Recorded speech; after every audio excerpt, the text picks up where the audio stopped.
Dari kejauhan, kabut pagi di lembah Yanluo tampak tenang, tetapi di tengahnya seorang pemuda berlari terbirit-birit sambil membawa sebuah kantong herba yang setengah hancur.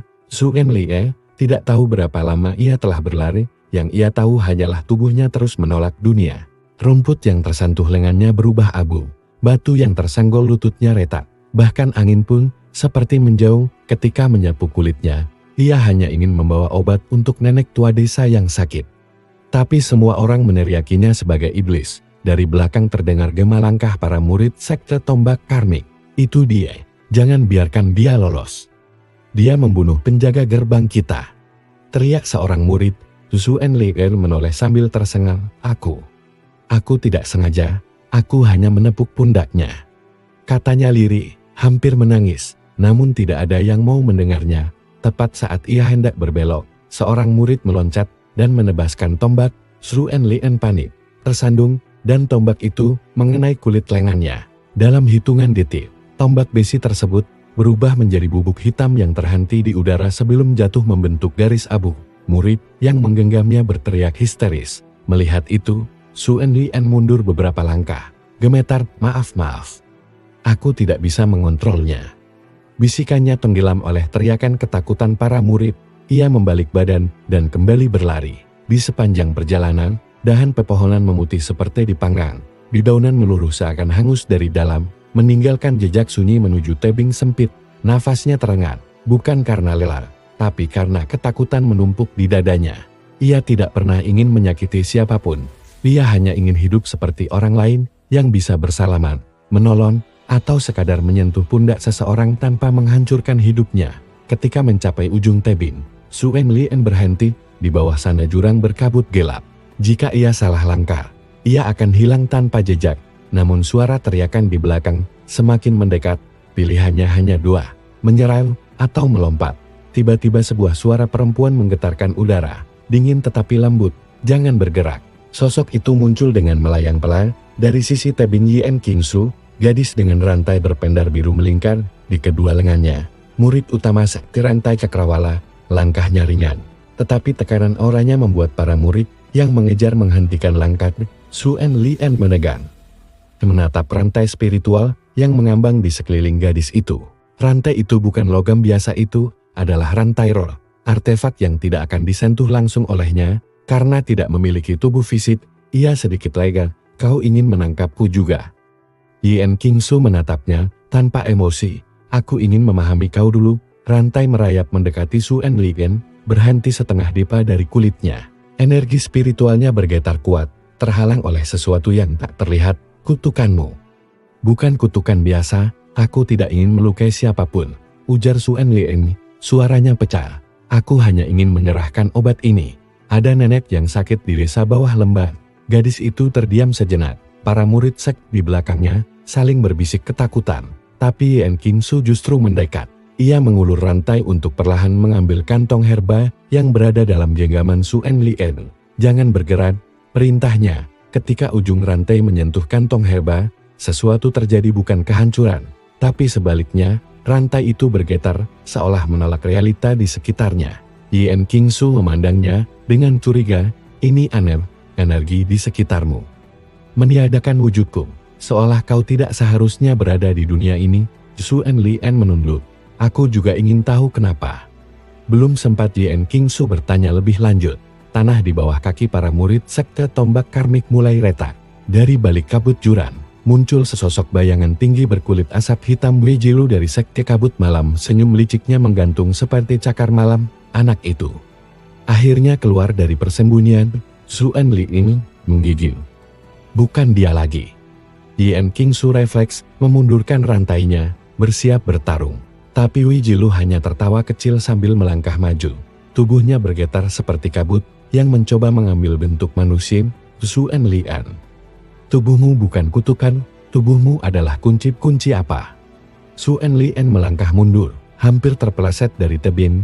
Wei Jilu menjulurkan tangan yang setengah transparan, kunci pembuka gerbang kehampaan. Dan aku akan membawamu sekarang. Kabut hitam tiba-tiba menjulur ke arah Su Enlie seperti tentakel. Para murid menjerit. Yen Qingsu melompat maju, rantai berpendar biru memukul kabut itu, sementara Su Enlie berdiri di tepi, bimbang antara melarikan diri atau jatuh ke jurang. Namun sebelum kabut mencapai dirinya, sesuatu dalam tubuh Su Enlien bergetar.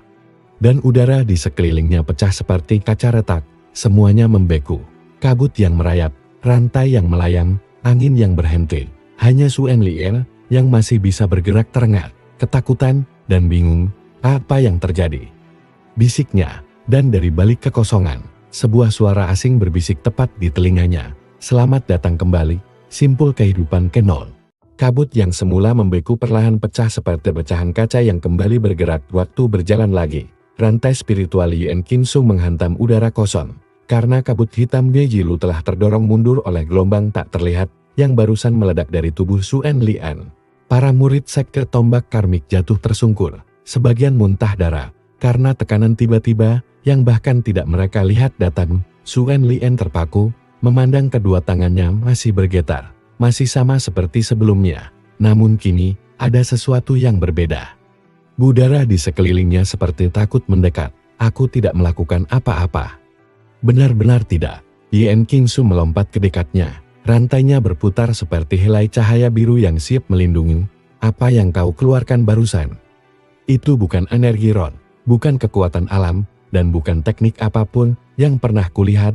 Aku tidak tahu.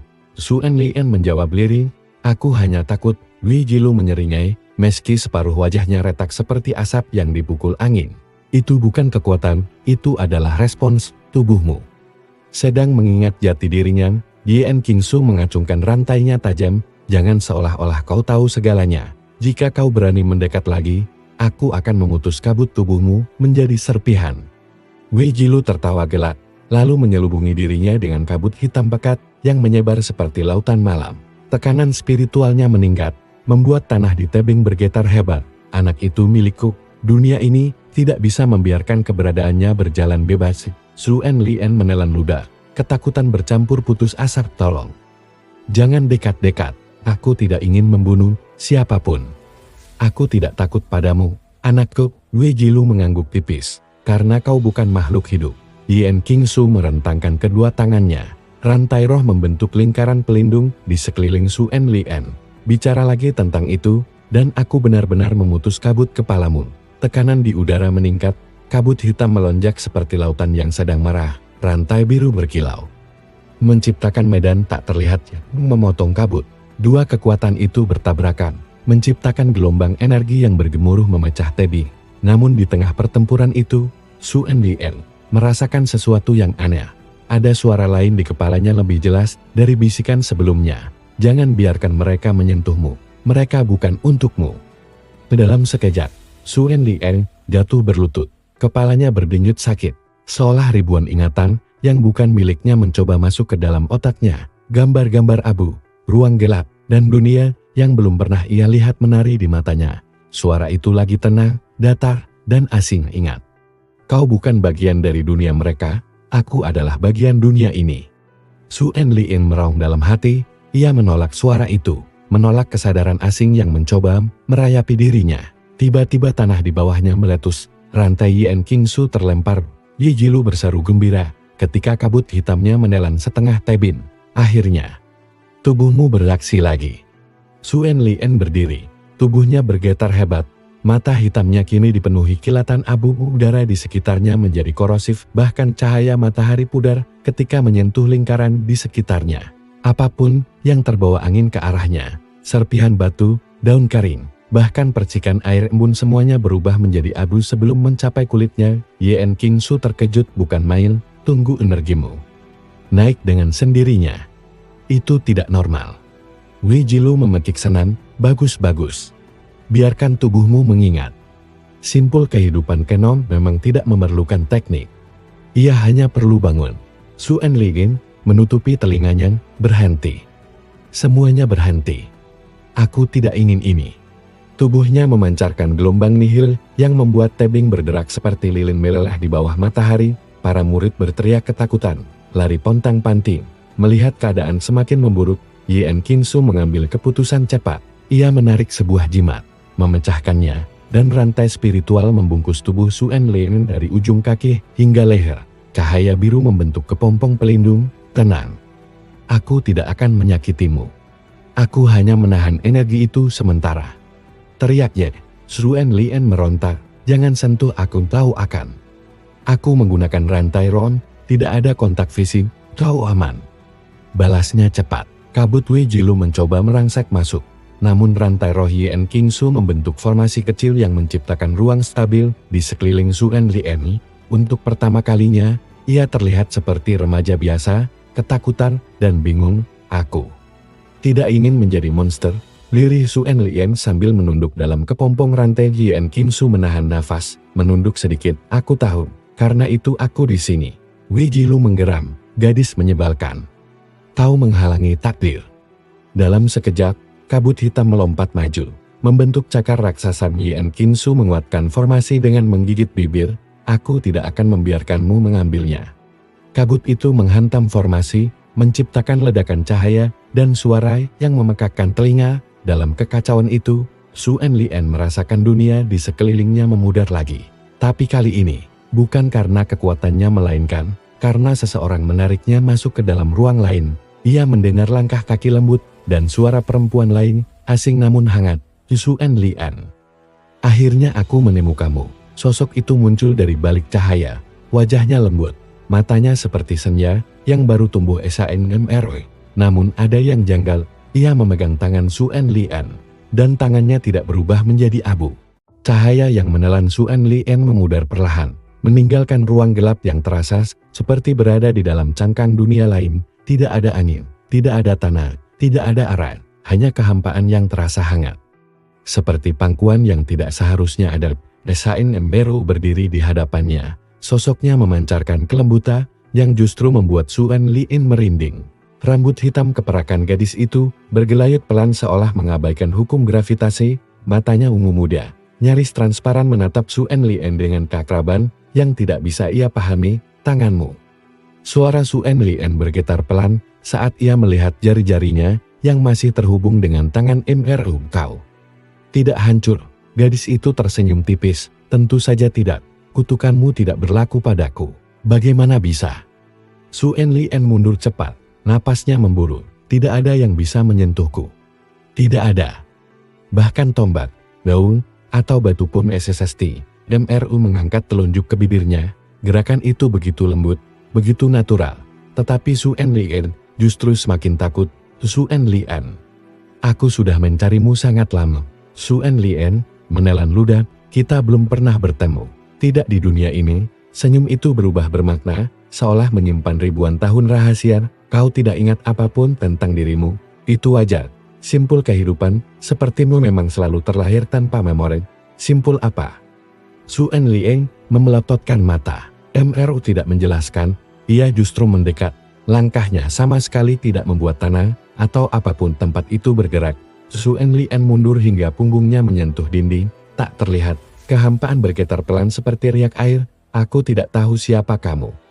Suen Lien mencoba menahan diri agar tidak jatuh panik. Tapi aku tidak ingin menyakiti siapapun. Jika aku keluar, dunia akan.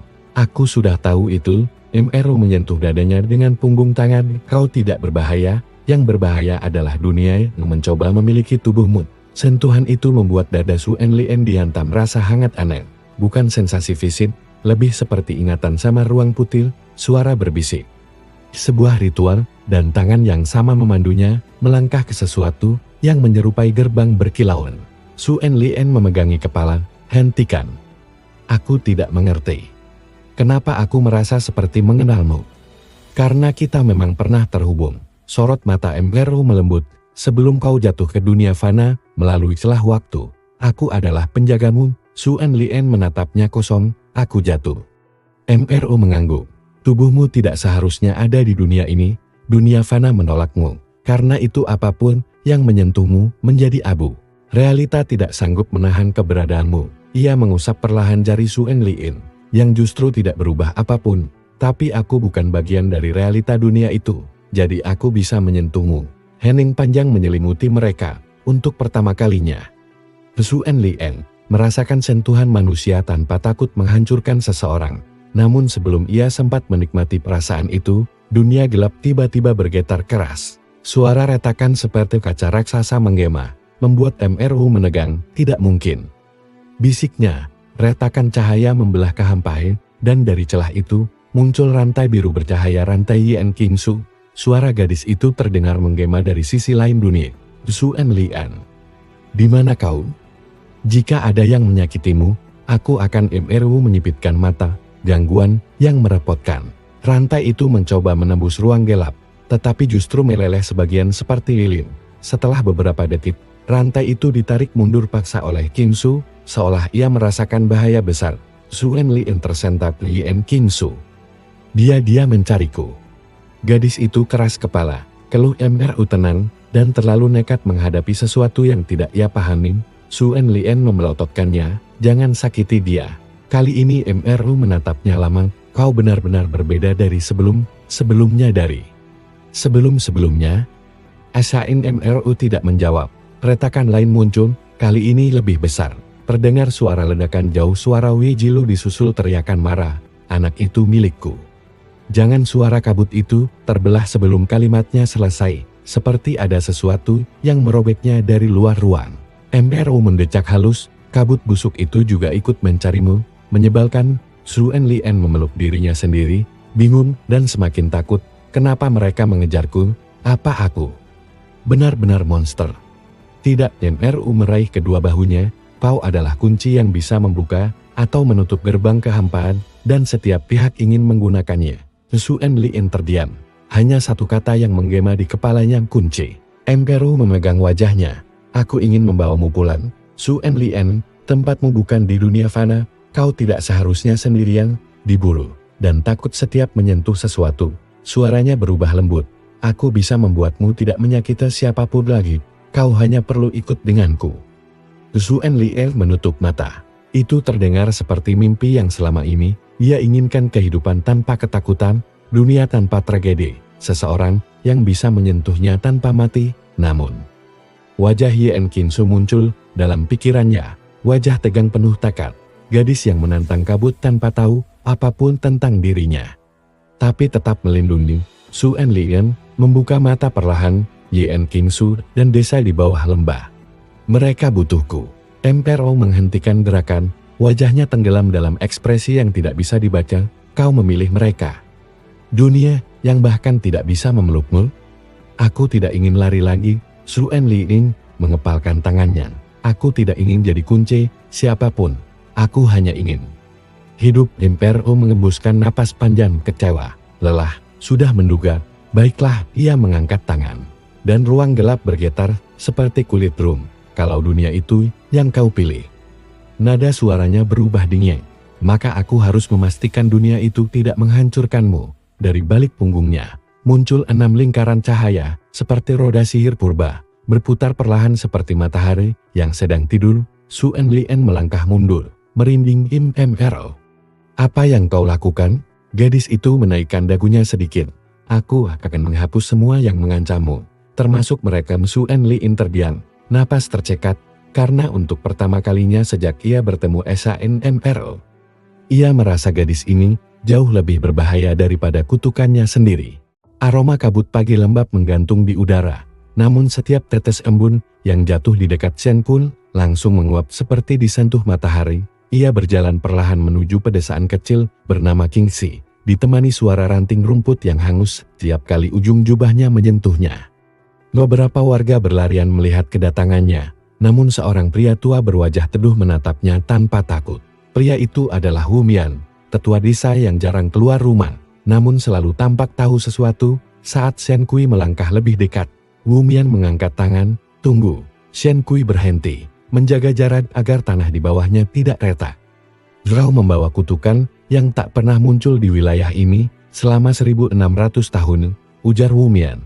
Suaranya serak tapi mantap. Shen Kui mengerutkan alis. Ini pertama kalinya ada yang bicara padanya seolah kutukannya bukan sebuah misteri, melainkan sesuatu yang bisa dijelaskan. Kau tahu apa aku? Tanya Shen Kui. Wu Mian tersenyum lirih, lalu menusuk tanah menggunakan tongkat bambunya. Tidak hangus, tidak meleleh, tidak runtuh. Shen Kui membelalakan mata. Biasanya apapun yang terhubung dengannya, bahkan dari kejauhan, ikut terkena efek kehancuran. Tenang, tongkat ini bukan tongkat biasa, kata Wu Mian. Ini dibuat dari pohon Yinhui yang tumbuh di antara celah kematian dan kehidupan. Tapi tetap saja, ini hanya penahan kecil, bukan solusi. Shen Kui menunduk. Sedikit frustrasi, aku hanya ingin berteman.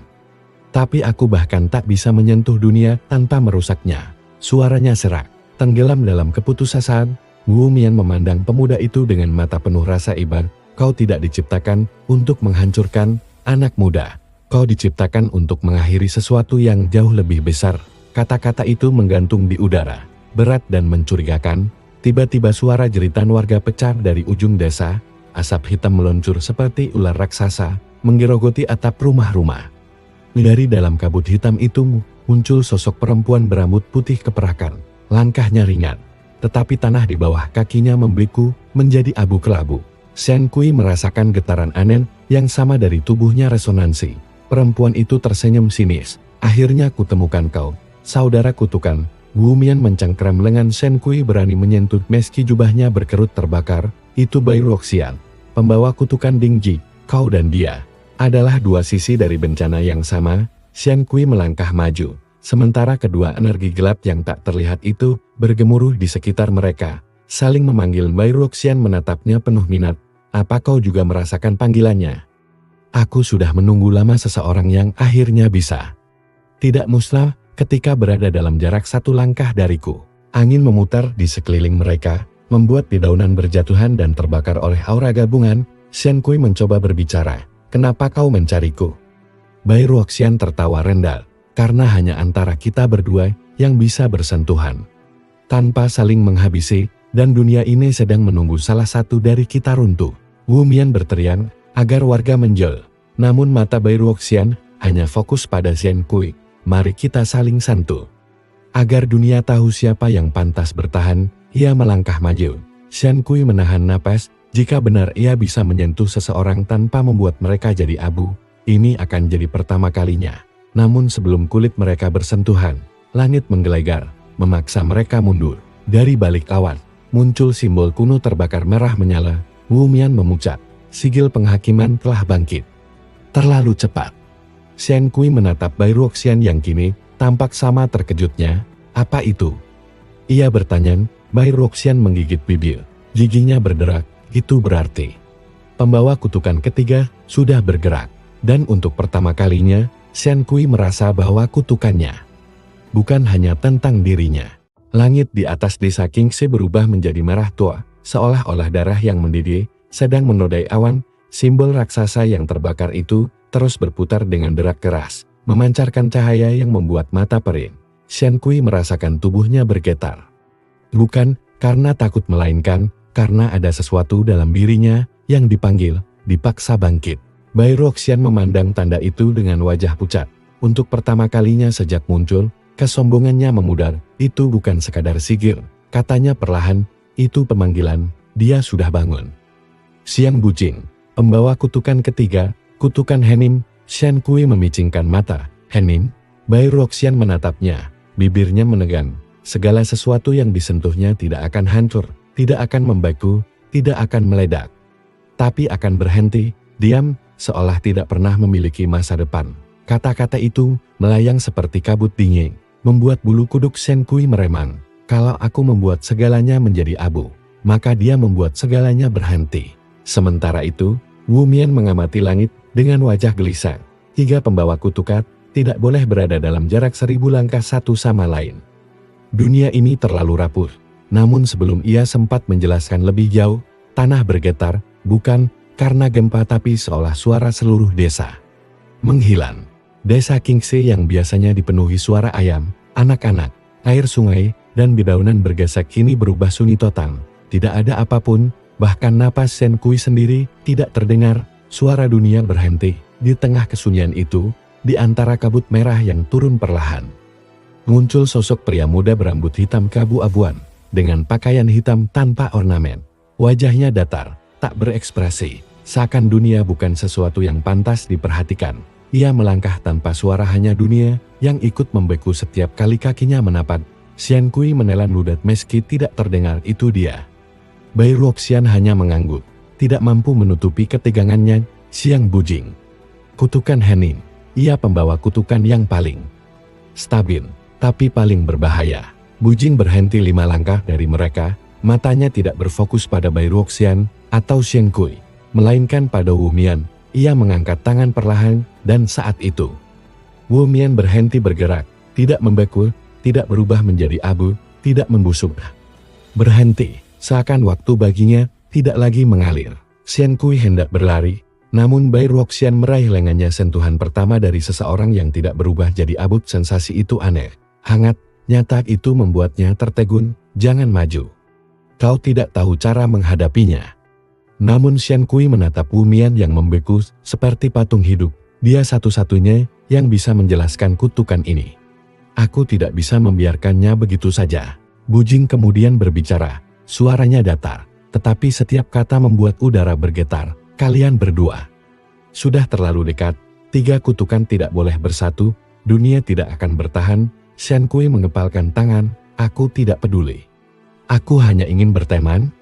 Bujing memotong datar. Itu mustahil. Untuk pertama kalinya, Shen Kui merasa marah. Benar-benar marah. Aura hitam keemasannya meletup, membuat tanah di bawahnya berubah menjadi abu bergelombang. Bai Ruoxian mundur 1 langkah. Tidak menyangka kekuatan Shen Kui bisa melonjak seketika. Bujing memiringkan kepala sedikit. Akhirnya menatap Shen Kui dengan minat. Aku mengerti. Kau yang paling tidak stabil di antara kita. Kutukanmu bukan sekadar kehancuran. Shen Kui menahan napas saat Bujing melangkah mendekat. Jarak makin menipis. Aura heningnya berusaha menelan energi Shen Kui. Bai Ruoxian berteriak. Jangan biarkan dia menyentuhmu. Namun semuanya terlambat. Bujing menyentuhkan ujung jarinya ke dada Shen Kui. Namun sesuatu yang tidak pernah terjadi sebelumnya. Bujing terpental mundur 2 langkah. Mata yang biasanya datar kini melebar untuk pertama kalinya. Kau tidak bisa dihentikan. Shen Kui berdiri. Tubuhnya bergetar oleh energi yang tidak stabil, namun mengalir liar, sepertinya. Aku bukan hanya pembawa kutukan, katanya pelan, dengan suara yang bergema lebih dalam dari biasanya. Bujing memandangi Shen Kui dengan tatapan baru, bukan datar, bukan bosan, tetapi terancam. Aku rasa, lanjut Shen Kui, kau adalah titik awal bencana. Bukan bagian dari bencana yang sudah ada, dan dari langit, simbol merah itu retak seolah dunia sendiri, tidak siap mendengar apa yang baru saja terjadi. Retaknya simbol merah di langit, terdengar seperti suara kaca raksasa pecah tanpa gema, garis-garis cahaya menyebar ke segala arah. Seakan langit itu hanyalah kulit tipis yang menutupi sesuatu yang jauh lebih gelap dan tua. Shen Kui menatap pecahan cahaya itu, jatuh seperti hujan meteor kecil. Namun yang menyentuh tanah, bukan cahaya, melainkan bayangan. Bayangan yang bergerak sendiri. Bai Ruoxian mundur beberapa langkah. Wajahnya yang biasanya sinis benar-benar pucat. Ini tidak mungkin. Simbol penghakiman tak pernah retak, itu artinya sesuatu yang mengatur kita. Hilang kendali. Siang Bujing, yang selalu terlihat setenang batu, kini menatap langit dengan ekspresi tak bisa dibaca. Tidak hilang kendali, sesuatu sedang memaksa pintu-pintu realita terbuka sebelum waktunya. Ia memandang Shen Kui lagi, tatapannya penuh kalkulasi, dan semua ini dimulai saat aku menyentuhmu. Shen Kui menatap tangannya sendiri yang tidak berhenti bergetar. Energi gelap keemasan di sekitar tubuhnya terbelah, membentuk garis-garis seperti retakan di udara. Aku tidak tahu apa yang terjadi dengan tubuhku, tapi aku yakin ini bukan sekadar kutukan. Bayangan-bayangan yang jatuh dari langit mulai berkumpul, membentuk semacam pusaran gelap. Dari dalam pusaran itu terdengar suara, bukan suara manusia, bukan suara binatang, lebih seperti desahan dari sesuatu yang baru bangun setelah ribuan tahun tertidur. Wu Mian masih berdiri membatu, terjebak dalam esek kutukan hening milik Bujing. Shen Kui meliriknya, rahannya mengencang. Aku harus membebaskannya. Dia satu-satunya yang tahu apa sebenarnya kutukan ini. Bujing menatap Shen Kui lama, lalu berkata, kutukanku tidak bisa dibatalkan begitu saja. Waktu baginya telah berhenti. Ia bukan hidup, bukan mati. Bai Ruoxian mengibaskan rambut peraknya. Tapi ada satu cara. Dia menatap Shen Kui dengan mata tajam, penuh pertaruhan hidup mati. Kutukanmu bisa menghancurkan apapun sampai ke inti keberadaannya, termasuk hening yang menjeratnya. Ia mendekat, mencondongkan tubuh. Tapi risiko besar kalau kau salah arah sedikit saja. Kau bukan hanya menghancurkan heningnya, kau menghancurkan dia. Shen Kui terdiam, pilihan itu menggantung seperti pedang. Tiba-tiba pusaran bayangan bergemuruh keras. Lalu dari dalamnya muncul sosok raksasa setinggi 3 rumah desa, berbentuk seperti patung yang terbuat dari retakan cahaya hitam, tidak memiliki wajah, tidak memiliki suara, namun kehadirannya membuat seluruh tanah di sekitar desa retak-retak. Bujing mengerutkan kening ini. Penjaga celah seharusnya hanya muncul ketika 3 kutukan bersatu, tapi sekarang dia muncul hanya karena retakan simbol. Ia memandang Shen Kui dengan tatapan yang tidak biasa waspada. Kejadian ini mustahil tanpa keberadaanmu. Shen Kui merasakan napasnya memburu. Ia ingin menolak, tapi aura besar raksasa bayangan itu menekan dadanya. Tubuhnya seolah dipaksa menyatu dengan sesuatu yang lebih besar. Kenapa? Semua ini selalu terjadi karena aku. Tanya Shen Kui lirih. Bai Ruoxian mendekat. Suaranya lebih lembut dari biasanya. Karena kau bukan pembawa kutukan, kau. Sumber asalnya. Shen Kui menatapnya, tidak percaya. Tiba-tiba, penjaga celah mengangkat tangan raksasanya. Dalam telapak tangannya, terdapat cahaya hitam pekat yang memadat. Lalu ditembakkan ke arah mereka bertiga. Bujing mendorong Shen Kui. Aura heningnya menciptakan penghalang tipis. Bai Ruoxian menebas udara dengan energi beku kehancurannya. Namun gabungan mereka hanya cukup untuk memecah sebagian kecil serangan itu. Ledakan besar terjadi. Tanah terpental, pohon-pohon lenyap. Sebagian desa terangkat lalu menghilang seperti debu. Shen Kui tertabrak mundur. Jatuh dengan tubuh penuh luka yang tidak sempat menguap. Untuk pertama kalinya, tubuhnya tidak langsung memulihkan diri atau menyingkirkan luka itu menjadi abu. Luka itu tetap ada. Apa ini? Shen Kui terkejut. Luka itu terasa nyata, lebih nyata dari apapun yang pernah ia alami. Bujing menatapnya dari jauh, penuh kecemasan. Kau bukan lagi entitas yang tak tersentuh. Retakan itu juga mengubah Bai Ruoxian mendekat dengan langkah terpincang. Wajahnya tegang. Kalau kau bisa terluka, itu berarti kau bisa mati. Shen Kui merasakan dunia berputar, dan di atas sana, penjaga celah kembali mengangkat tangannya, siap menyerang lagi, namun lalu berhenti. Tidak. Bukan berhenti, terdorong mundur oleh sesuatu yang sangat kuat dari balik tubuh Shen Kui. Ada bayangan lain yang muncul di belakangnya, tipis, samar. Namun mengikuti bentuk tubuhnya sendiri, bujing terbelalak itu. Bayangan kedua, kutukan yang bahkan tidak dimiliki oleh kami. Shen Kui memegang dadanya, napas terengap. Ia tidak tahu apa yang terjadi, ia tidak tahu apa yang bangkit di dalam dirinya. Namun satu hal pasti, tubuhnya bukan lagi sekadar membawa kutukan. Dia mulai menumbuhkan sesuatu yang jauh lebih menakutkan, sesuatu yang membuat penjaga celah mundur. Bayangan tipis di belakang Shen Kui perlahan menebal, seolah sedang mencuri bentuk tubuhnya sedikit demi sedikit. Setiap garis tubuh bayangan itu bergerak terlambat setengah detik, seperti pantulan yang tidak patuh pada hukum alam. Angin di sekeliling Shen Kui berubah, tidak lagi hanya membawa abu, tetapi retakan-retakan tipis yang merayap di udara seperti kilatan petir tanpa suara. Penjaga celah raksasa patahan bayangan itu mundur 2 langkah. Sangat jarang bagi makhluk tanpa emosi. Bai Ruoxian menggeretakkan gigi melihatnya. Bahkan penjaga celah takut. Kau benar-benar bukan sekadar sumber kutukan. Siang Bujing memandangi bayangan kedua itu dengan mata menyipit, seolah mencoba membaca sesuatu yang tidak bisa dilihat oleh orang lain. Tidak, ini bukan ketakutan, ini pengakuan. Shen Kui menelan ludah, memegang dadanya yang masih terasa sakit oleh luka sebelumnya. Pengakuan. Apa maksudmu? Bayangan kedua itu, jawab Bujing lirih, adalah tanda dari entitas yang berada di atas 3 kutukan, sesuatu yang bahkan penjaga tidak berani menyentuhnya. Bayangan kedua mulai bergerak lebih aktif, meski Shen Kui tidak bergerak, seperti makhluk lain yang kebetulan meminjam tubuhnya sebagai jangkar. Ia berjalan 1 langkah ke depan. Namun bayangan itu bergerak 2 langkah lebih jauh, menembus tanah, tanpa meninggalkan jejak. Tiba-tiba, bayangan itu mengangkat tangannya sendiri berlawanan dengan gerakan Shen Kui. Semua orang terdiam. Shen Kui mencoba menggerakkan tangannya, bayangan itu tidak mengikuti bayangan itu. Hidup sendiri. Bai Ruoxian berbisik penuh ketakutan, itu bukan bayangan. Itu pengamat. Shen Kui menoleh cepat. Pengamat. Entitas yang seharusnya tertidur di luar dunia manusia. Lanjut Bai Ruoxian, ia hanya bangun ketika dunia bersiap berubah bentuk. Sebelum Shen Kui sempat menanyakan lebih lanjut, penjaga celah melangkah tiba-tiba, menghentikan kebingungan mereka. raksasa itu mengangkat lengannya dan mengeluarkan suara bergemuruh tanpa suara, seolah memanggil sesuatu dari balik celah antar realita. Bujing dan Bai Ruoxian mendegan. Dia memanggil penjaga lainnya. Kita harus, namun sebelum mereka selesai bicara, bayangan kedua Shen Kui melompat. Tanpa suara, tanpa peringatan, gerakannya begitu cepat, hingga Bujing yang bisa menghentikan waktu pun terlambat beberapa detik. Bayangan itu menerjang dada penjaga celah, lalu menghapus sebagian besar tubuh raksasa itu, seperti menghapus tinta dari kertas. Tidak ada ledakan, tidak ada teriakan, tidak ada runtuhan. Raksasa itu lenyap seolah tidak pernah ada. Shen Kui membeku. Bujing terpaku. Untuk pertama kalinya kehilangan kata-kata. Bai Ruoxian mundur satu langkah. Wajahnya ngeri.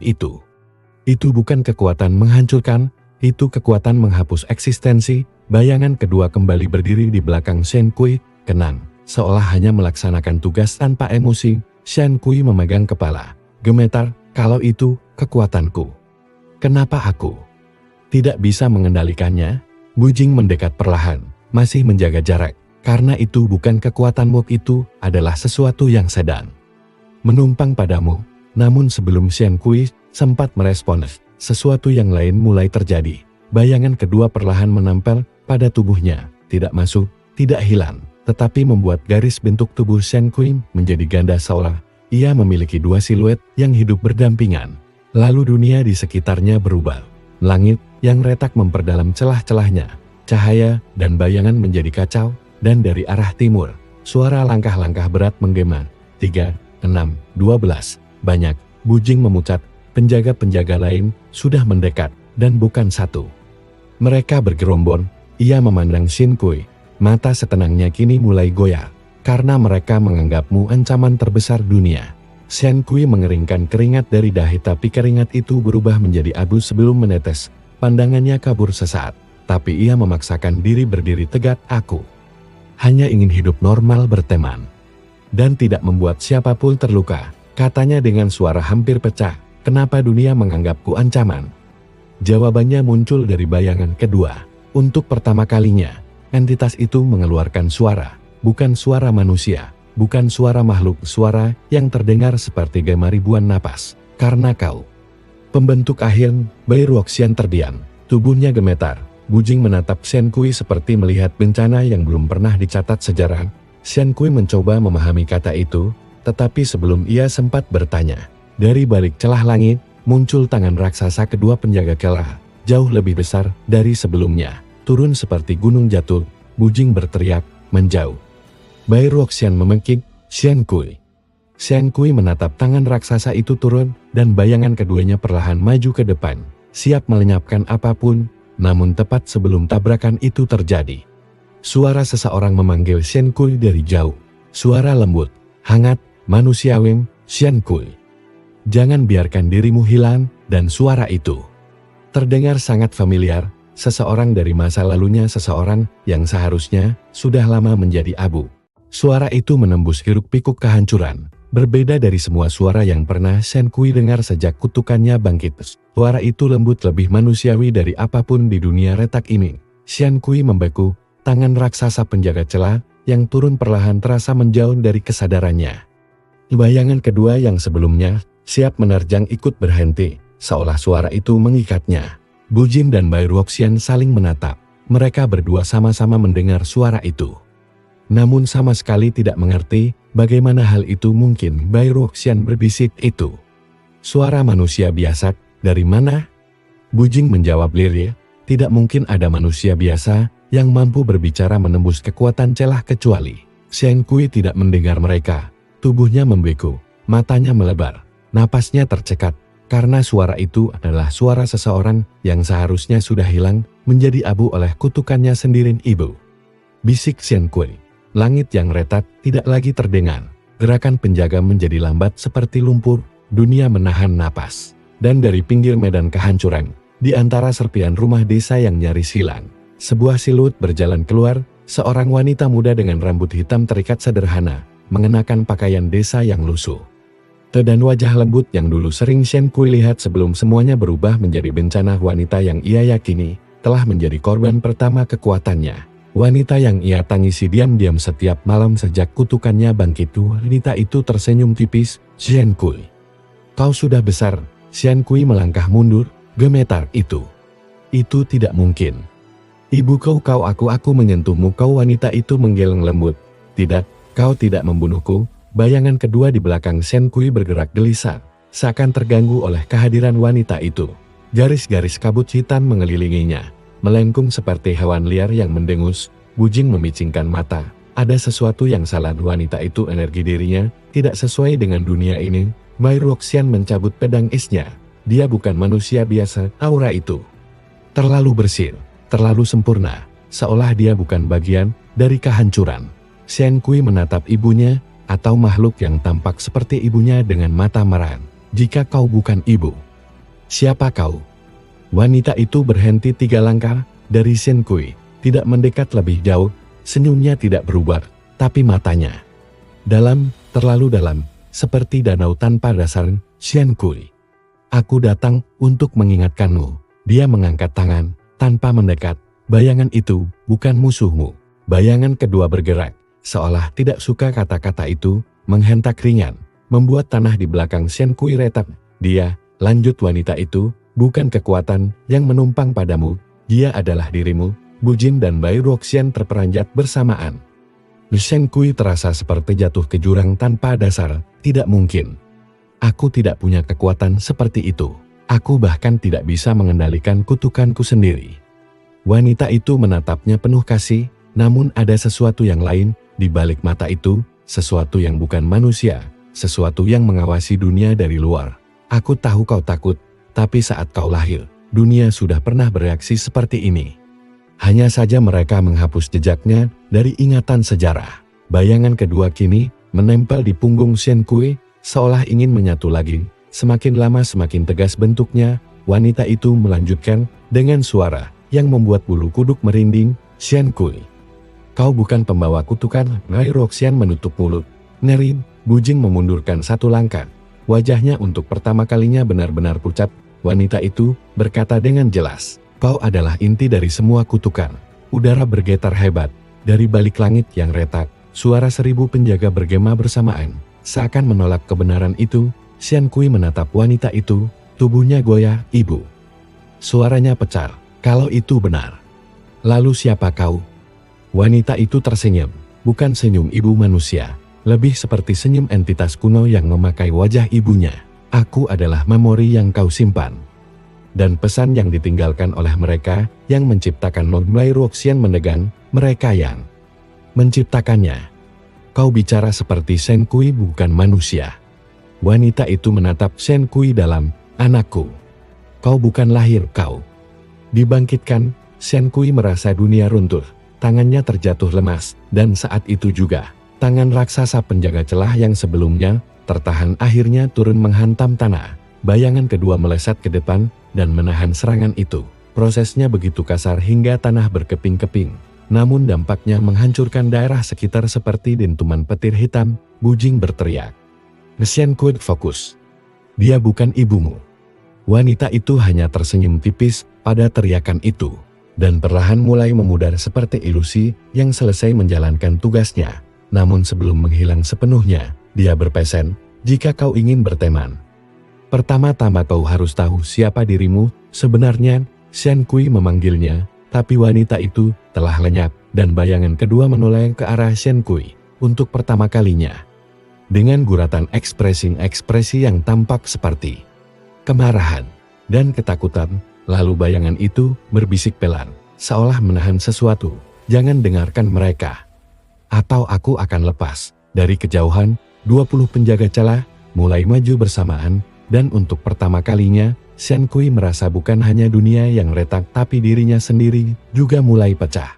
Kabut hitam mengalir turun perlahan dari punggung gunung, seolah seluruh langit tengah ditelan hawa dingin di dalamnya. Ribuan tikus bayangan berlari tanpa suara, membawa aura haus darah. Xiao Liang berdiri di depan gerbang kayu lapuk sakti tikus, tubuhnya kondom ke depan. Napasnya stabil meskipun seluruh lembah bergetar. Dari balik kabut, sosok tinggi kurus muncul, mantel kompang camping berkibar seperti sayap kelelawar, matanya cekun, kulitnya pucat, dan senyum tipisnya memperlihatkan deretan gigi tajam seperti tombak kecil. Dialah Wei Shentu, ketua buangan dari Sekte Iblis dalam tanah, anak kecil. Kau yang berani mengacak-acak operasi kami? Gumamnya, suaranya menggema seperti ribuan kaki serangga di dalam tanah. Xiao Liang tidak menjawab, ia menahan tongkat kayu tuanya, satu-satunya senjata yang ia bawa sejak dulu. Kini sudah penuh ukiran-ukiran aneh yang muncul setelah ritual sekte tikus aktif. Dari balik tubuh Xiao Liang, seekor tikus ekor baja sebesar anak kecil merayap keluar. Tubuhnya dipenuhi duri besi, napasnya panas. Tikus itu tidak tampak agresif, dia justru menunduk hormat pada Xiao Liang, sebuah pemandangan yang membuat Wei Shentu menyipitkan mata curiga. Kau mengendalikan varian ekor baja. Bocah, kau pasti sudah membuat perjanjian terlarang.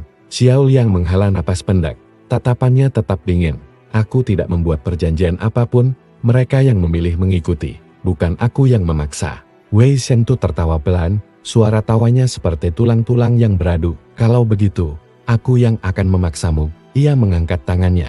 Seluruh kabut hitam berkumpul, membentuk puluhan tikus iblis berkepala dua. Mereka berlari cepat, memecah tanah seperti badai. Namun tepat sebelum mereka mencapai gerbang sekte, seluruh dinding lembah bergetar. Ukiran tikus-tikus yang terpahat selama ribuan tahun tiba-tiba menyala, satu persatu cahaya keperakan mengalir, seperti sungai spiritual. Xiao Liang merasakan sesuatu merambat dari telapak kakinya hingga punggungnya. Teknik warisan sekte tikus, gerakan 1000 lubang aktif dengan sendirinya. Tanah di sekitar berubah menyerupai sarang tikus raksasa, lubang-lubang muncul. Lalu dari setiap lubang, sosok tikus bayangan melesat, menggigit, menyerang, menghampas pasukan Wei Shentu tanpa ragu. Wei Shentu sendiri terdorong mundur, mantel iblisnya robek sebagian ini. Warisan itu masih hidup. Bertahun-tahun dicari sekte-sekte besar, ternyata jatuh ke tangan seorang bocah kurus. Xiao Liang melangkah maju, matanya berkilat lembut, bukan sombong, bukan marah, hanya tekad yang tidak bisa digoyahkan. Sekte tikus kecil ini tidak akan diinjak lagi oleh siapapun. Begitu kata itu diucapkan, aura keperakan dari tanah memusat ke tubuhnya, membuat rambutnya berkibar. Meski tidak ada angin, Wei Shentu mengerang, tatapannya berlumur kebencian dan ketakutan. Tidak mungkin bocah sepertimu bisa menjadi pemimpin asli. Xiao Liang menatap lurus, kalau kau masih mau menyerang, aku akan menguburmu di sarang ini. Untuk pertama kalinya, Wei Shentu merasakan sesuatu yang merayap ke tulang punggungnya, takut. Namun meski demikian, ia tidak mundur. Bola cahaya merah darah itu jatuh menghantam tanah, memunculkan gelombang kejut yang memecahkan bebatuan dan membuat kabut hitam tercerai-berai. Denyutannya terdengar seperti detak jantung raksasa pelan, tapi setiap kali bergetar, napas semua makhluk seakan tersangkut. Wei Shentu langsung berubah pucat. Tidak, itu jantung dunia bawah. Kenapa bisa berada di permukaan? Xiao Liang tidak tahu apa itu, tapi tubuhnya merinding. Tikus-tikus bayangan di sekitar mendesis ketakutan dan mundur otomatis. Bahkan tikus ekor baja yang biasanya berani, kini merapat ke kaki Xiao Liang sambil menggigil. Dari jantung merah itu muncul retakan tipis. Lalu satu tangan kurus keluar perlahan. Wei Shentu mundur beberapa langkah. Suaranya gemetar. Tidak, dia seharusnya masih tersegel 1000 tahun lagi. Kenapa sekarang? Tangan kedua keluar, lalu bahu, lalu wajah pucat dengan mata gelap yang tampak seperti jurang tak berdasar. Sosok itu mengenakan jubah lusuh penuh run terlarang. Dialah Tian Luo, sesepuh kuno sekte iblis yang terkenal pernah menelan seluruh kota bawah tanah hanya untuk menaikkan satu tahap kultivasinya. Xiao Liang mengerutkan kening. Sosok itu tidak memancarkan aura marah atau iblis, tapi justru kosong, tidak ada emosi, tidak ada niat, seperti mayat yang berdiri. Tapi matanya hidup. Tian Luo membuka mata, lalu menatap Xiao Liang, dan Xiao Liang langsung merasa seluruh tubuhnya seperti dikelupas dari dalam. Tekanan spiritualnya begitu besar, namun sekte tikus yang berada di sekeliling justru menyala keperakan. Meredam tekanan itu, Wei Shentu jatuh berlutut sambil memukul tanah. Sesepul, aku Wei Shentu. Aku datang untuk Tian Luo mengangkat satu jari. Wei Shentu langsung terlempar ratusan meter, menabrak batu besar hingga tulang rusuknya patah. Ia memuntahkan darah. Xiao Liang terkejut. Kenapa dia menyerang pengikutnya sendiri? Tian Luo berbicara dengan suara serak, seakan belum menggunakan pita suara selama ribuan tahun. Semua yang mengganggu tidurku. Musun, ia mengangkat tangannya lagi. dan ruang di sekelilingnya bergetar. Tanah retak, kabut hitam tersedot ke dalam dirinya. Langit lembah berubah gelap. Tikus-tikus sekte bersembunyi di sarang-sarang spiritual. Tapi kewaspadaan mereka terhubung pada Xiao Liang, memasukkan kekuatan ke tubuh pemimpin kecil mereka. Tian Luo menatap Xiao Liang. Kau memiliki bau pemimpin asli. Menyingkirlah. Xiao Liang menggenggam tongkat tuanya. Aku tidak bisa, sekte tikus mungkin kecil, tapi ini rumahku. Raut Tian Luo tidak berubah. Tanpa memberi isyarat apapun, satu gelombang tekanan spiritual murni menyapu menuju Xiao Liang seperti palu raksasa, namun tepat sebelum menyentuh tubuhnya.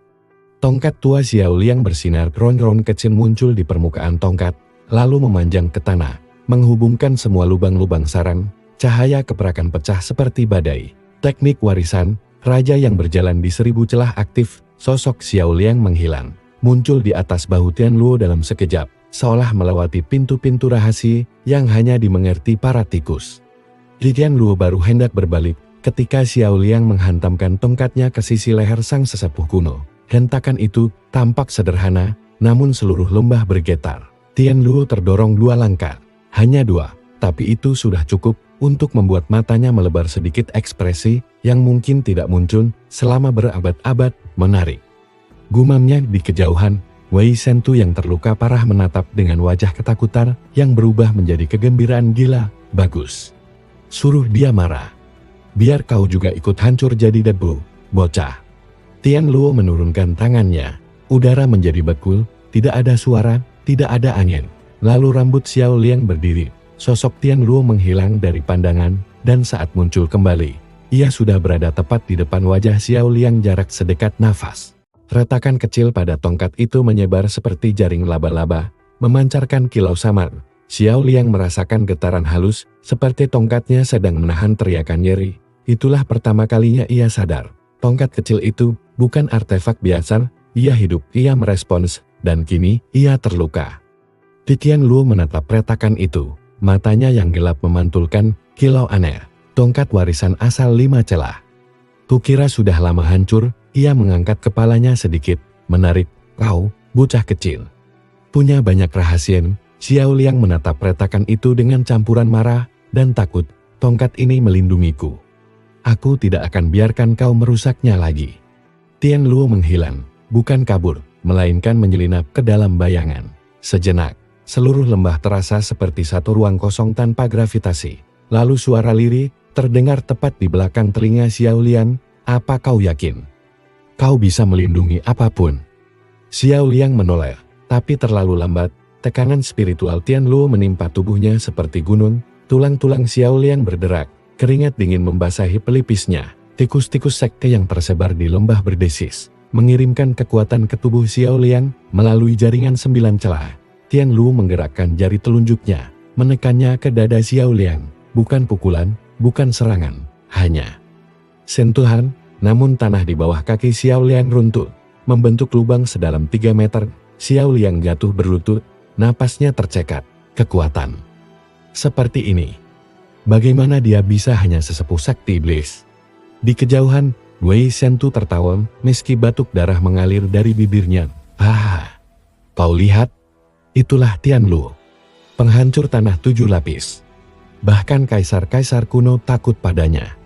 Tian Luo tak menoleh sedikit pun pada Wei Shentu. Matanya hanya fokus pada Xiao Liang. Kau berbeda dari manusia lain. Ia memiringkan kepala. Kau tidak hancur walau kusentuh.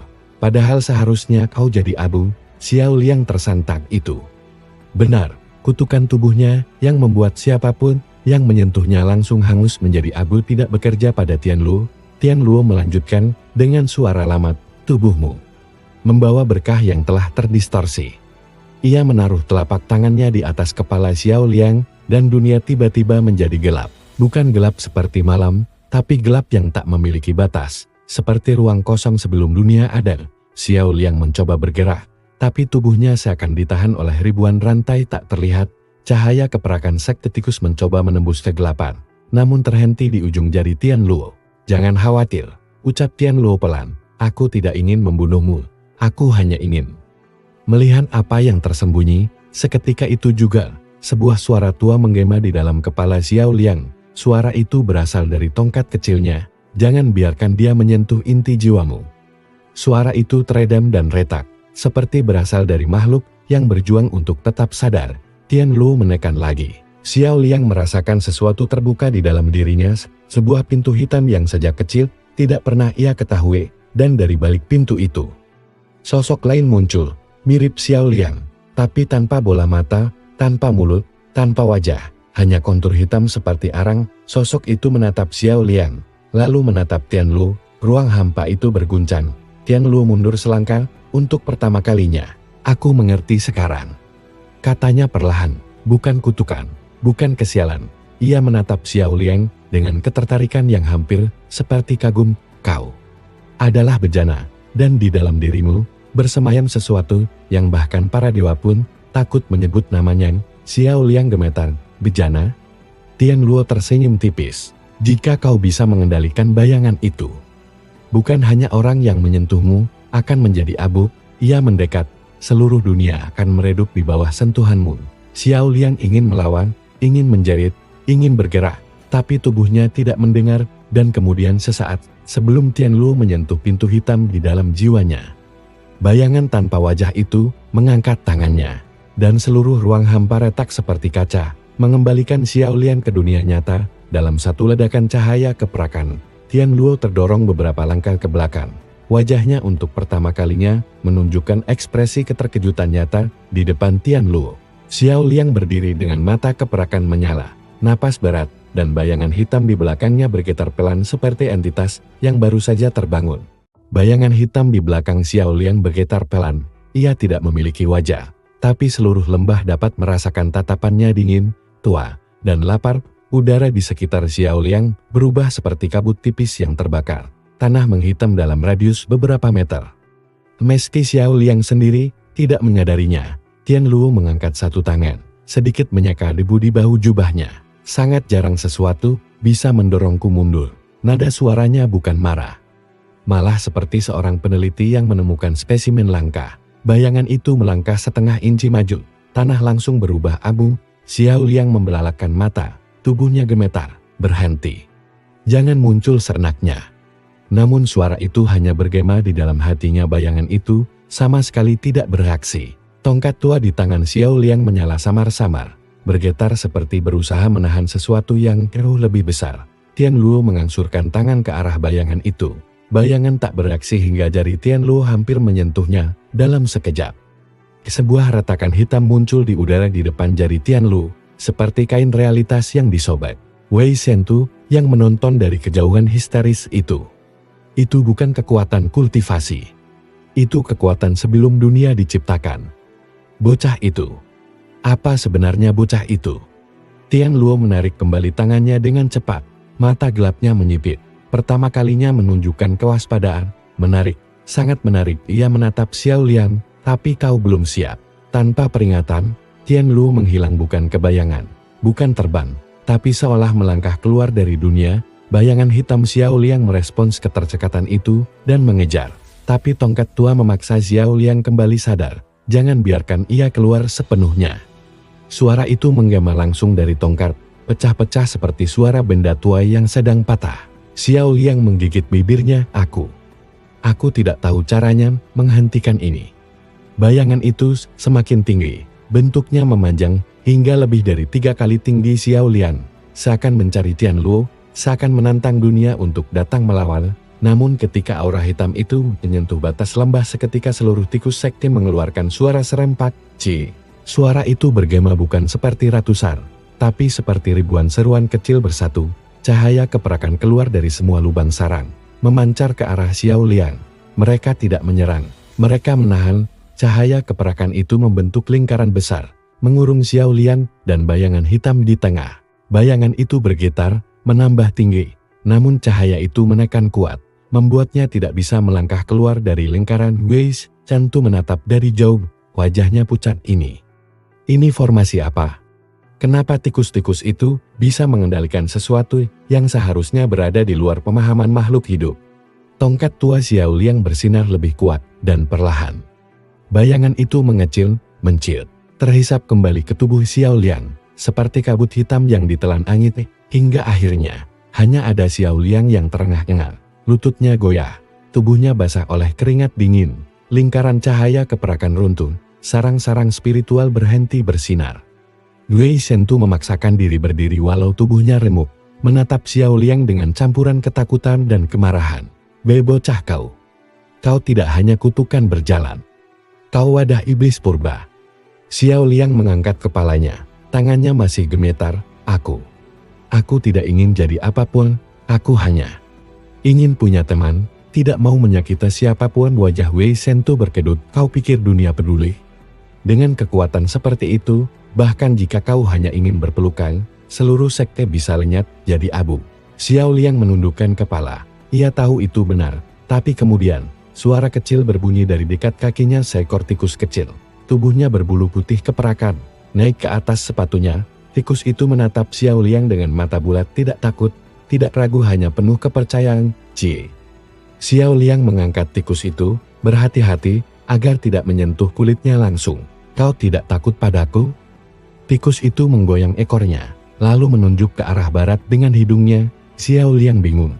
Ada apa ke sana? Tikus-tikus lain bermunculan dari sarang puluhan, ratusan, bahkan ribuan, semua menatap ke arah barat. Mereka mengangkat kepala seolah memberi tanda peringatan. Wei tentu merasakan sesuatu, dan wajahnya langsung menghitam. Tidak mungkin. Mereka sudah datang? Xiao Liang menoleh. Siapa? Sudut bibir Wei Shentu gemetar. Mereka. Para pemburu kehampaan, para eksekutor langit yang bertugas menghabisi makhluk-makhluk berbahaya sebelum mereka tumbuh terlalu kuat. Langit di barat tiba-tiba bergetar. Retakan putih terbuka seperti kertas yang dirobek. Cahaya suci memancar kuat. 8 sosok bersirah putih turun dari celah itu. Masing-masing membawa senjata bercahaya. Wei Shentu menelan ludah. Mereka datang untuk membunuhmu, Anda bilang. Retakan putih di langit melebar, mengeluarkan suara seperti kaca yang dipukuli palu raksasa. 8 sosok bersirah putih turun perlahan, seakan gravitasi tak berlaku bagi mereka. Setiap langkah di udara memancarkan gelombang cahaya suci yang membuat tanah lembah bergetar. Tikus-tikus sekte langsung bersembunyi ke dalam sarang, hanya menyisakan beberapa yang tetap berada di sekitar Xiao Liang, dengan tubuh menggigil berusaha terlihat berani. Meski bulu mereka berdiri semua, Wei Shentu merangkak mundur sambil berteriak panik. Tidak. Ini buruk. Mereka tidak pernah turun kecuali untuk memusnahkan sesuatu yang dianggap ancaman kosmik. Xiao Liang menelan ludah.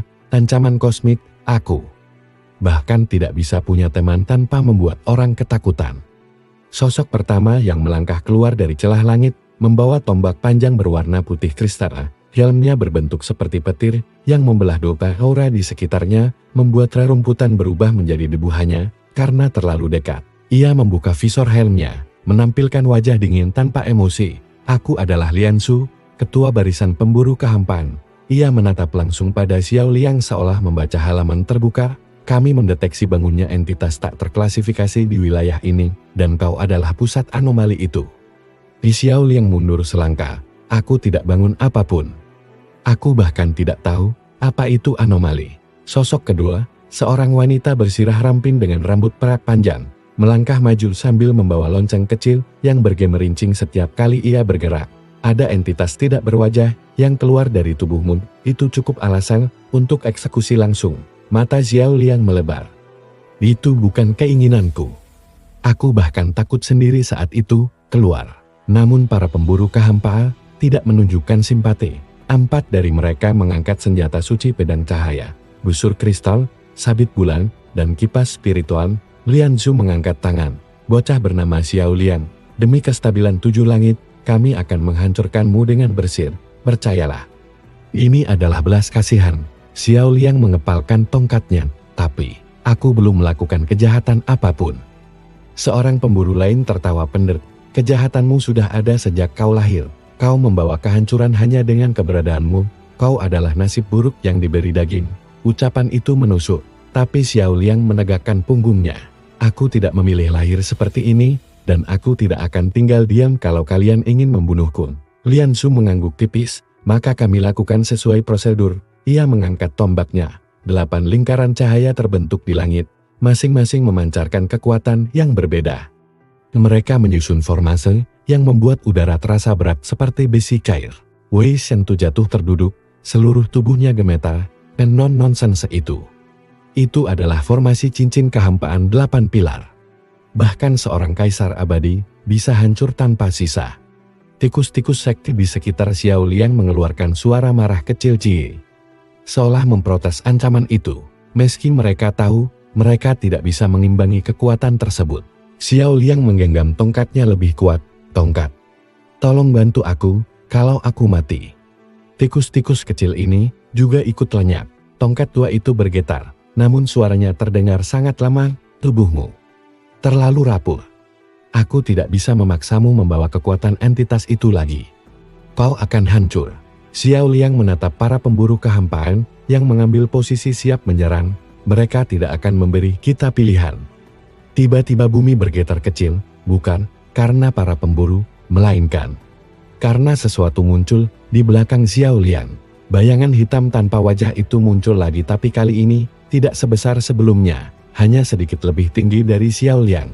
Seperti menahan diri agar tidak meledak keluar sepenuhnya, para pemburu segera mengarahkan senjata ke arahnya. Lian Su mengucap, konfirmasi anomali. Eksekusi dimulai sekarang. Namun sebelum mereka meluncurkan serangan, bayangan itu mengangkat tangannya dengan gerakan lambat, dan semua makhluk di lembah tikus, bebatuan, bahkan angin membeku. Hanya satu suara yang terdengar, trek, salah satu dari 8 lingkaran suci retak. Padahal itu teknik tingkat kosmik yang seharusnya mustahil diganggu. Para pemburu kehampaan langsung menegang, bahkan wajah Lian Su yang dingin pun berubah ini. Ini tidak mungkin. Xiao Liang memandang bayangan itu dengan napas gemetar. Kau melindungiku. Bayangan tak beraksi, ia hanya menyentuh udara sekali lagi. Krek, krek, krek. 3 lingkaran formasi suci hancur sekaligus seperti kaca dihantam palu. Para pemburu panik. Wanita berlonceng berteriak, mustahil. Level endogen seperti itu tidak boleh ada di tubuh manusia biasa. Bayangan itu menunduk sedikit, menatap para pemburu kehampaan, dan untuk pertama kalinya dalam sejarah, para eksekutor langit makhluk yang bahkan kaisar abadi tunduk pada mereka mundur setengah langkah. Lian Su menggertakkan giginya, menghunus tombak kristal. Baik, kalau begitu. Formasi pembersihan kehampaan penuh. 7 pemburu lain melompat ke udara, membentuk lingkaran dalam kedua, lebih kecil, namun jauh lebih mematikan. Cahaya suci meledak, menyelimuti langit seperti matahari kedua. Xiao Liang mengangkat tongkatnya, sementara bayangan di belakangnya bergerak maju untuk melindungi. Namun tepat sebelum 2 kekuatan kosmik itu saling bertabrakan, sebuah suara leluhur bergema dari dalam tanah, dalam-dalam kuno, jauh lebih tua dari Tianlu, lebih tua dari para pemburu. Siapa yang berani menyentuh bejana kami? Tanah lembah bergetar hebat, ratusan lubang sarang tikus bersinar keperakan, para pemburu kehampaan berhenti seketika. Xiao Liang menoleh, ngeri, dan bingung. Jana kami. Siapa itu? Dan dari dalam kedalaman sarang terbesar, sesuatu mulai bangkit, sesuatu yang bahkan bayangan hitam di belakang Xiao Liang ikut menunduk padanya. Anda bilang. Tanah lembah retak perlahan seperti kulit bumi yang menghela napas setelah tidur ribuan tahun, dan dari ratusan lubang sarang cahaya keperakan naik membentuk garis-garis yang menyatu di tengah lembah, sementara tikus-tikus sekte berkerumun di tepi lingkaran cahaya itu dengan tubuh merunduk dan ekor menempel ke tanah. Wei Shentu menatapnya dengan ketakutan yang belum pernah ia rasakan, yakin bahwa mereka hendak membangunkan entitas yang seharusnya tetap tidur. Sementara Lian Su mengangkat tombaknya dan memerintahkan formasi kedua sebelum suara dalam berat meledak dari bawah tanah dan cahaya keperakan melonjak tinggi seperti pilar yang memecahkan formasi cahaya para pemburu kehampaan, membuat Xiao Liang mundur sambil menutup wajahnya, dan tongkat tuanya bergetar kuat seolah memperingatkan bahwa sesuatu sangat buruk sedang bangkit demi melindunginya. Hingga cahaya mereda dan dari retakan terbesar muncul sesuatu yang bukan tikus, bukan manusia, bukan makhluk biasa. Seekor tikus raksasa setinggi 2 manusia dengan tubuh cahaya keperakan lembut, bulu berkilau seperti serpihan bintang, dan mata makhluk bijak yang telah menyaksikan kelahiran serta kehancuran zaman, yang ketika membuka mulut mengeluarkan suara leluhur rendah penuh otoritas bertanya, mengapa bejana disakiti sebelum waktunya, membuat para pemburu kehampaan mundur oleh aura asal yang bahkan hukum langit tak bisa mengikat. Lian Shu mencoba tetap tenang menyatakan makhluk itu sebagai entitas pralahir dengan ancaman kosmik sangat tinggi, tetapi tikus raksasa menatap mereka dan bertanya, apakah mereka hendak membunuh bejana mereka? Dijawab seorang pemburu, bahwa bocah itu mengandung anomali berbahaya, sehingga tikus raksasa mendengus hingga tanah retak sembari menyatakan bahwa ia bukan anomali melainkan wadah yang ditentukan membuat Xiao Liang tergagap ketika tikus itu menjelaskan bahwa ia dipilih karena hanya tubuhnya yang dapat menahan pecahan jiwa makhluk di belakangnya tanpa merusak dunia.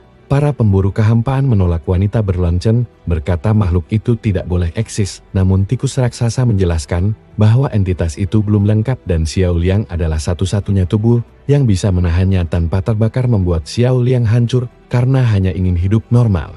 Namun tikus raksasa dengan belas kasih mengatakan bahwa dialah satu-satunya yang dapat menahan kehancuran tanpa menjadi jahat. Meski para pemburu tetap tak tergoyahkan, dan Lian Shu mengangkat tombaknya memusatkan cahaya seperti bintang yang dipaksa meledak. Sementara tikus raksasa dan ribuan tikus sekte mengelilingi Xiao Liang seolah siap mati untuk melindunginya, menjelaskan bahwa jika bejana mati entitas itu bangun tanpa batasan dan semua dunia menjadi abu. Wanita berlonceng memerintahkan formasi pembersihan penuh. Cahaya putih meledak, namun sebelum mencapai mereka bayangan hitam di belakang Xiao Liang bergerak sendiri dan berbicara untuk pertama kalinya dengan suara dua nada. Memperingatkan bahwa jika mereka memaksa ia akan menghapus cahaya mereka, membuat para pemburu membeku dan Xiao Liang terkejut ketika bayangan itu menoleh dan seolah tersenyum. Menyatakan bahwa melindungi Xiao Liang adalah satu-satunya tugasnya, sementara cahaya suci dan kehampaan mendekat, hendak bertabrakan, langit menghitam dan memutih, lembah berguncang. Semua menahan napas hingga seseorang muncul di tengah-tengah. Berdiri di dalam ledakan cahaya di titik yang bahkan para pemburu tak berani dekati. Mengucapkan satu kata cukup, turun perlahan dengan jubah berkibar hingga tikus raksasa bersujud. Para pemburu menunduk dan bayangan hitam pun merunduk ketika sosok itu menginjak tanah lembar dan menatap Xiao Liang sambil berkata, akhirnya kita bertemu. Bejana yang kubangkitkan sendiri. Ledakan cahaya itu masih menggetarkan seluruh lembar, seakan waktu sendiri tersentak mundur. Tapi ketika asap suci memudar, satu sosok berdiri tegap di tengah kawah yang tercipta, Xiao Liang. Jubahnya koyak, wajahnya berdebu, tapi matanya justru lebih tenang dari sebelumnya. Nah, ketika cahaya suci itu mereda, ia tidak berubah jadi abu, tidak retak, tidak terbakar, ia hanya berdiri tenang. Seolah tubuhnya memang dibuat untuk menahan dua kutukan sekaligus. Tiang Lu membuka matanya lebar untuk pertama kalinya sejak ia bangkit dari segel. Tubuh iblis kuno itu bergetar kecil, bukan karena takut tapi karena kebingungan yang bahkan ia sendiri tidak pahami. Aku baru pertama kali. Suaranya serak. Melihat tubuh manusia yang memakan dua hukum kosmik seperti camilan sore, Xiao Liang menatap tangannya. Hukum abu di tangan kanan berputar pelan seperti kabut abu-abu, sementara energi suci di tangan kiri memadat seperti lempu kecil yang berdetak halus, kutukan dan anugerah. Dua hal yang harusnya saling memusnahkan, tapi di tubuhku. Ia menghela napas pelan. Mereka cuma bertengkar seperti dua tetangga yang gak cocok. Di belakangnya, tikus-tikus sekte muncul satu persatu dari lubang spiritual. Mereka menatap pemimpin mereka dengan mata bundar penuh kekaguman yang berubah menjadi semangat perang. Tian Luo menurunkan tangan, jika kau tetap hidup dengan dua hukum itu, berarti kau bukan manusia biasa, kau. Calon pemimpin asli berikutnya, Xiao Liang menggeleng cepat, ya. Aku cuma ingin hidup normal. Punya teman, makan kacang bareng. Sekte tikus mengangguk setuju. Mereka juga ingin makan kacang. Namun Tian Luo tidak tersenyum. Ia mengangkat satu jari, dan sebuah rondi gelap muncul di udara. Dua hukum itu tidak peduli keinginanmu. Mereka akan terus tumbuh, dan suatu hari nanti, mereka akan menggerakkan kakimu menuju takdir pemimpin asli. Xiao Liang menggigit bibir. Aku nggak mau takdir, aku mau pilihan. Tian Lu terdiam sejenak, sebuah jeda yang terasa aneh dari sesepuh setua dirinya. Lalu perlahan ia mengangguk. Sangat baik, kalau begitu. Aku akan memberi pilihan. Ia merentangkan kedua tangannya. Di tangan kanan, kristal hitam pekat berputar perlahan. Di tangan kiri, kristal putih yang memancarkan kehangatan lembut. Ambil salah satu. Hitam berarti kau menerima sisi kedalaman kekuatan untuk melindungimu dari hukum abu. Putih berarti kau mengizinkan energi suci mengikat bagian jiwamu, agar kau bisa mengendalikan dua hukum sekaligus. Xiao Liang terdiam. Para tikus menelan ludah Wei Shantu yang sudah babak belur. Mengerang sambil berbisik, ambil hitam. Ambil hitam. Objektifnya jelas menyatu dengan iblis itu. Xiao Liang mengabaikannya. Ia menatap kedua kristal itu, hitam membawa rasa dingin, putih membawa rasa hangat. Keduanya tidak akan membunuhmu, kata Tian Luo, tapi keduanya akan menentukan masa depan sekte tikus dan masa depan dunia di atas. Xiao Liang menghela nafas panjang. Kau bilang ini pilihan. Ia mengangkat kedua tangannya, tapi aku tidak memilih salah satu. Tian Luo berkedip. Apa? Xiao Liang memadukan dua hukum di tubuhnya mengalirkan energi abu dan suci kedua telapak tangannya. Cahaya mereka berputar, saling menolak, lalu saling menarik. Kalau aku harus hidup dengan dua hal yang bertentangan. Ia menepuk tangannya kedua kristal itu bersamaan. Maka aku akan memegang dua-duanya.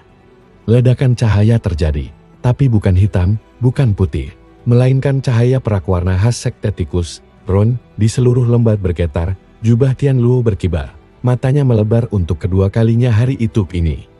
Tidak mungkin. Xiao Liang menatap tangannya, di dalam genggamannya tidak ada kristal, melainkan inti cahaya perak sebesar keleran, berdenyut seperti jantung kecil. Aku memilih jalanku sendiri. Tian Luo menundukkan kepala sedikit. Bukan tunduk pada kekuatan, tapi tunduk pada keputusan. Kalau begitu, mulai hari ini, aku, Tian Luo, bersumpah memberi perlindungan pada sekte tikus dari bayanganku. Para tikus langsung berteriak bersorak, atau setidaknya menjerit dengan nada tinggi. Wei Shantu pingsan. Xiao Liang tersenyum lega. Tapi juga bingung, kenapa semuanya makin besar. Padahal aku cuma mau berteman. Tian Luo memandangnya dengan serius. Kau akan berteman, Xiao Liang. Kau akan punya lebih banyak teman daripada yang bisa kau hitung. Ia menatap kabut lembah. Karena mulai sekarang, seluruh dunia akan mencarimu. Sekte tikus menegakkan tubuh kecil mereka, penuh tekad, dan Xiao Liang merasakan untuk pertama kalinya dalam hidupnya bahwa jalannya baru saja dimulai.